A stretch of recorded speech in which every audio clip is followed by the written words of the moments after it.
कहते हैं पहले तो भगवान की कथा के लिए सुंदर स्थान चयन करना चाहिए। कैसा स्थान? बोले विशाला वसुधा यत्र कर्तव्यम तत्कथा स्थलम, जहां पर बड़ी भूमि हो, बड़ा मैदान हो। विशाला वसुधा यत्र कर्तव्यम तत्कथा स्थलम, वहां कथा का स्थल बनाना चाहिए, क्योंकि पता नहीं कितने श्रोता आ जाएं कथा सुनने के लिए। इसलिए कथा का स्थल विशाल हो और कथा के लिए वक्ता का चयन हो। वक्ता कौन हो? तो सूत जी कहते हैं विरक्तो वैष्णवो विप्रो वेद शास्त्र विशुद्ध कृत। भागवत की कथा का वक्ता कौन हो? बोले विरक्त हो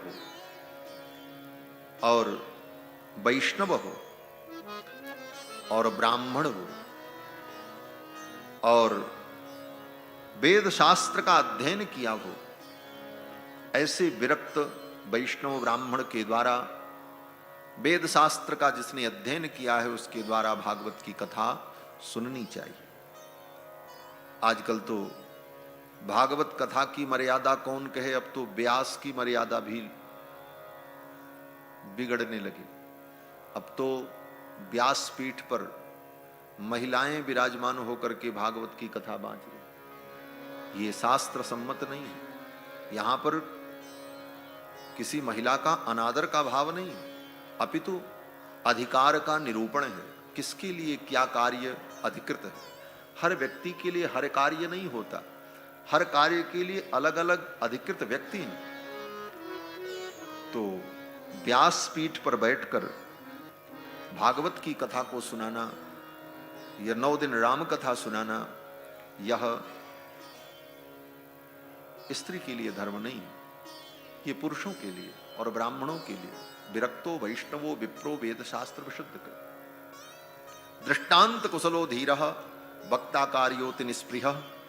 दृष्टांत देने में कुशल हो, अनेक उदाहरण के द्वारा शास्त्र के गंभीर रहस्य को जो समझा सके, ऐसे व्यक्ति के द्वारा भागवत की कथा श्रवण करनी चाहिए। अब रही बात प्रवचन की, तो प्रवचन कोई भी कर सकता है। देखो, प्रवचन में और अनुष्ठानात्मक कथा में अंतर होता है। 7 दिनों तक, 9 दिनों तक व्यास पीठ पर विधिवत ग्रंथ का पूजन करके, भगवान का पूजन करके, व्यास का पूजन करके, संकल्प पूर्वक व्यास का वर्ण करके जो कथा सुनी जाती है, ये अनुष्ठानात्मक कथा है। इस कथा के लिए जो शास्त्र सम्मत वक्ता है वैसा ही वक्ता होना चाहिए। और बाकी प्रवचन, बोले प्रवचन जो है ज्ञान विज्ञान, वह कोई व्यक्ति सुना सकता है जिसको रामायण का ज्ञान है, जिसको गीता का ज्ञान है, जिसने संतों की वाणी सुनी है, तो वह भी सभा के मध्य में लोगों के बीच में अपनी बात रखे, भगवान की चर्चा सुनावे, वो अच्छी बात है। वो सत्संग, वो प्रवचन, उस तरह का व्याख्यान हर कोई व्यक्ति दे सकता है जिसे तत्वबोध हो, और वो वर्णन कर सकता है। परंतु अनुष्ठान के रूप में जो कथा है, व्यास पीठ पर विराजमान होकर, इसकी एक निश्चित मर्यादा है। उस मर्यादा के अनुकूल ही कथा सुनानी चाहिए और सुननी चाहिए।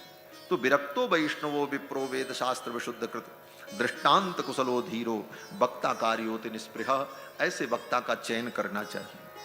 और कथा में कम से कम 5 ब्राह्मण का वर्ण करना चाहिए। वर्णम पंच विप्राणाम कथा भंग निवृत्तये।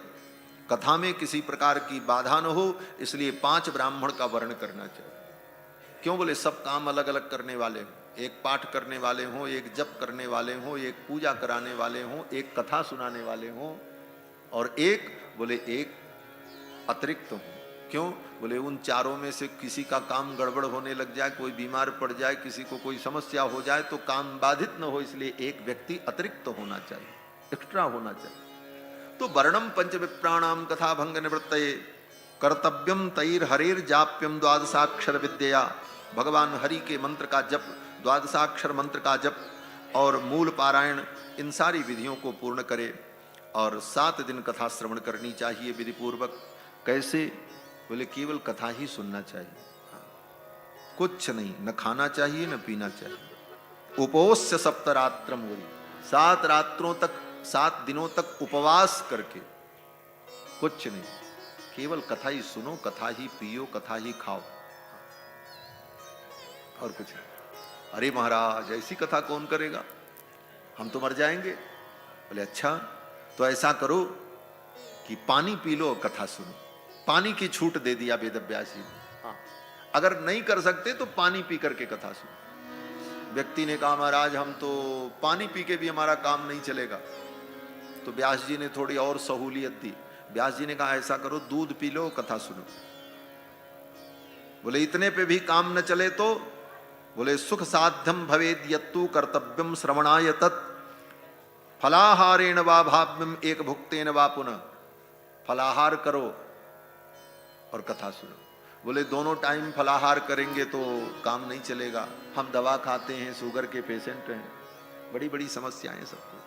बोले तो व्यास जी ने छूट दे दी। बोले ऐसा करो, एक टाइम फलाहार करो, एक टाइम भोजन कर लो, कथा सुनो। बोले महाराज हमारा काम नहीं चलेगा, हम तो दोनों टाइम खाएंगे। तब व्यास जी ने कहा एक काम करो, तुम 2 नहीं 3 टाइम खाओ, लेकिन कथा जरूर सुनो। व्यास जी ने कहा भोजनम तो बरम मन्ने, भोजनम तो बरम मन्ने कथा श्रवण कारकम। अगर कथा सुनने में तुम्हारा मन लगता है 3 बार भोजन करने पर, तो 3 बार भोजन करो, 4 बार भोजन करो, लेकिन कथा जरूर सुनो। क्यों? बोले कथा सुनना उद्देश्य है, कथा सुनना जरूरी है। व्यास जी कहते हैं कि भोजनम तु बरम मन्ने कथा श्रवण कारकम। और भाव से भगवान की कथा श्रवण करे। 7 दिन में जब कथा पूर्ण हो तो द्वादशाक्षर मंत्र से अथवा गायत्री मंत्र से हवन करना चाहिए। और हवन करने की स्थिति न हो, निष्काम भाव से कथा सुनी है तो गीता पाठ कर लेना चाहिए, और गीता पाठ करके कथा को पूर्णता प्रदान करनी चाहिए। ये सब महिमा सनकादिकों ने सुनाई।